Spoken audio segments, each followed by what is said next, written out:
Halo dokter, seringkah dokter menggunakan dialisis peritoneal untuk pasien dokter?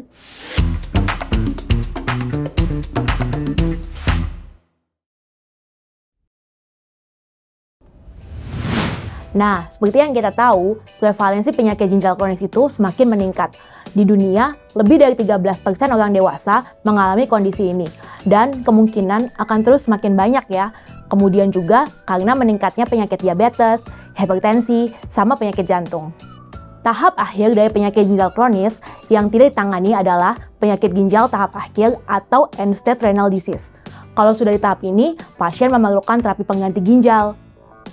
Terapi pengganti ginjal yang paling sering digunakan di Indonesia saat ini adalah hemodialisis, atau yang sering kita bilang cuci darah, di mana darah pasien difilter menggunakan mesin dialisis. Jadi, sisa produksi atau waste di darah pasien itu difiltrasi di mesin ini. Lalu, darah yang bersih dikembalikan lagi ke badan.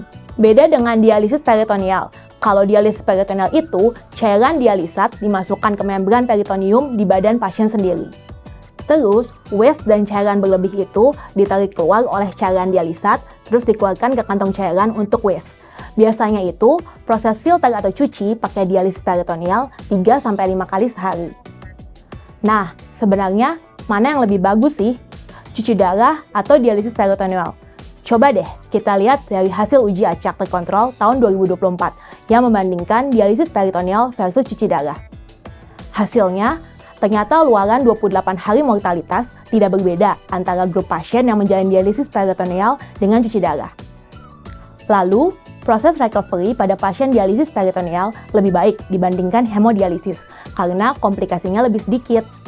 Biasanya, komplikasi yang sering ditemui di dialisis peritoneal itu hipokalemia, sementara kalau di hemodialisis itu kebanyakan hipotensi dan aritmia.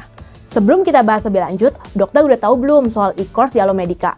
Di website Alomedica tersedia nih e-course untuk berbagai bidang, yang narasumbernya nggak perlu dokter ragukan lagi.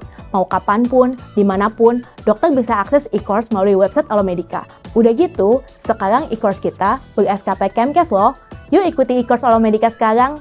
Dengan kata lain, dialisis peritoneal ini bisa menjadi opsi terapi pengganti ginjal yang lebih enak buat pasien loh. Karena bayangin deh, komplikasinya lebih sedikit. Terus kalau pasien pakai dialisis peritoneal, pasien bisa dialisis secara mandiri di rumah, di tempat kerja, atau dimanapun asalkan tempatnya bersih. Sementara kalau cuci darah kan pakai mesin filter yang cuma ada di pusat dialisis, jadi harus rumah sakit. Terus biasanya dilakukan 3 kali seminggu. Jadi bayangin tuh waktu pasien kebanyakan habis di rumah sakit. Tentunya bakal ganggu waktu kerja dan keluarga ya. Tapi kalau pakai dialisis peritoneal, pasien masih bisa kerja, jadi lebih independen dibandingkan pasien yang cuci darah. Udah gitu, pasien yang dialisis peritoneal, batasan makan dan minumnya lebih longgar dibandingkan pasien yang cuci darah. Dari segi finansial, dialisis peritoneal juga lebih murah, karena tadi dibilang kan biasanya filtrasi perharinya itu 3-5 kali. Coba kita ambil 3 kali per hari ya. Berarti 1 bulan itu 90 kali, jadi butuh 90 kantong cairan.